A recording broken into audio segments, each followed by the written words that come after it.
Di dalam Roma pasal 5, Paulus berbicara tentang keadaan orang-orang sebelum mereka diselamatkan. Dan dia mengungkapkan banyak hal. Salah satunya adalah di dalam ayat yang ke-6, dikatakan bahwa orang-orang yang belum percaya atau tidak percaya kepada Kristus sesungguhnya adalah orang-orang durhaka. Nah, apa itu durhaka? Seringkali mungkin karena kita mendapatkan cerita-cerita di masa kecil, kita mengingat ada anak durhaka.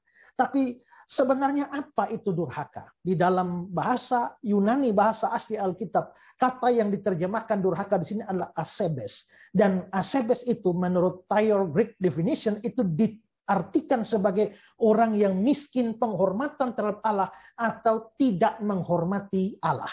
Nah, kata asebes ini sering dipergunakan di dalam Perjanjian Baru. Dalam Alkitab Indonesia diterjemahkan orang fasik seperti dalam 1 Petrus 4 ayat 18 atau 2 Petrus 2 ayat yang kelima. Tetapi pada dasarnya artinya adalah tidak ada penghormatan atau miskin penghormatan kepada Allah.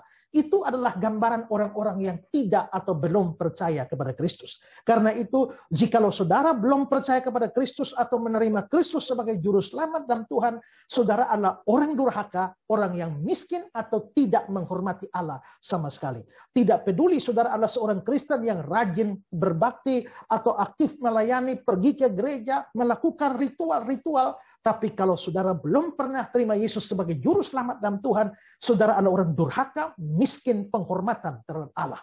Demikian juga ada orang-orang yang lain yang sangat benci kepada Yesus. Tiap hari mereka berseru-seru, berteriak-teriak kepada Allah. Satu hari bisa 3-5 kali berteriak kepada Allah.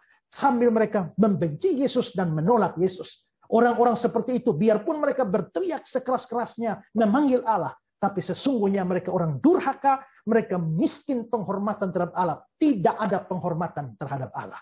Kalau begitu, setelah seseorang percaya kepada Yesus Kristus, maka dia berhenti menjadi orang durhaka dan menjadi orang yang menghormati Allah. Setiap orang yang percaya kepada Yesus dan menerima Yesus sebagai juru selamat dan Tuhan, sesungguhnya itulah orang yang menghormati Allah. Yesus sendiri berkata dalam Yohanes 5 ayat 23, barang siapa tidak menghormati anak, dia tidak menghormati Bapa. Jadi kalau kita menolak Yesus, kita tidak menghormati Bapa. Tapi kalau kita menyambut Yesus, menghormati Yesus, menerima Dia sebagai juru selamat dan Tuhan, sesungguhnya kitalah orang-orang yang menghormati Allah dan bukan menjadi orang durhaka. Pertanyaannya, saudara adalah orang yang menghormati Allah ataukah saudara adalah orang durhaka?